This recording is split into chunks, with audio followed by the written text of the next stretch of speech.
വില്ലോത്ത് മഹാശിവക്ഷേത്രത്തിലെ വിഗ്രഹങ്ങൾ തകർത്തു.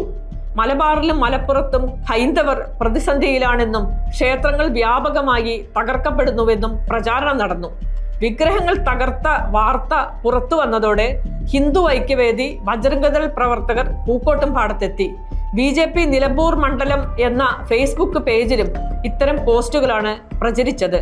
ക്ഷേത്രം സന്ദർശിക്കാനെത്തിയ മുൻ മന്ത്രി ആര്യാടൻ മുഹമ്മദിനെ തടയാനും PV അൻവർ MLA-യുടെ നേതൃത്വത്തിലുള്ള സർവകക്ഷി യോഗം അലങ്കോലപ്പെടുത്താനും ശ്രമമുണ്ടായി.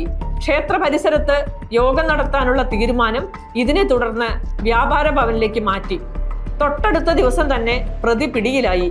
പ്രതിയുടെ പേര് രാജാറാം മോഹൻദാസ് പോറ്റി എന്നായിരുന്നു. 2019 വളാഞ്ചേരി എടയൂർ CK പാറ ശാന്തിനഗറിലെ നെയ്തലപുറത്ത് ശ്രീധർമ്മശാസ്താ ക്ഷേത്രത്തിലെ ഉപദേവ പ്രതിഷ്ഠകൾ തകർക്കുകയും വിസർജ്യം ചുറ്റമ്പലത്തിലേക്ക് വലിച്ചെറിയുകയും ചെയ്ത സംഭവമുണ്ടായി.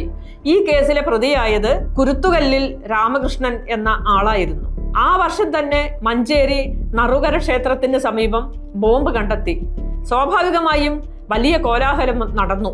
പിടികൂടിയ ആൾ RSS പ്രവർത്തകനാണെന്ന് മനസ്സിലായതോടെ അയാളെ മനോരോഗിയായി ചിത്രീകരിച്ച് വിട്ടയച്ചു. 2023 തിരുമാന്താംകുന്ന് ക്ഷേത്രത്തിന് പച്ച പെയിന്റ് അടിച്ചെന്ന വ്യാജ പ്രചാരണം നടത്തി. ക്ഷേത്രത്തിൽ നവീകരണത്തിന്റെ ഭാഗമായി പുതിയ പെയിന്റ് അടിച്ചിരുന്നു. ചില ഭാഗങ്ങൾക്ക് പച്ച നിറവും നൽകിയിരുന്നു. മുസ്ലിം പള്ളിയുടെ സാദൃശ്യം സൃഷ്ടിക്കാനുള്ള ശ്രമമാണ് ഇതെന്നാണ് സാമൂഹിക മാധ്യമങ്ങളിൽ ആരോപണമുയർന്നത്. പൂരം സംഘാടക സമിതിയിൽ മുസ്ലിം നാമധാരികൾ ഉൾപ്പെട്ടത് ഗൂഢാലോചനയുടെ ഭാഗമാണെന്നും ആരോപിക്കപ്പെട്ടു.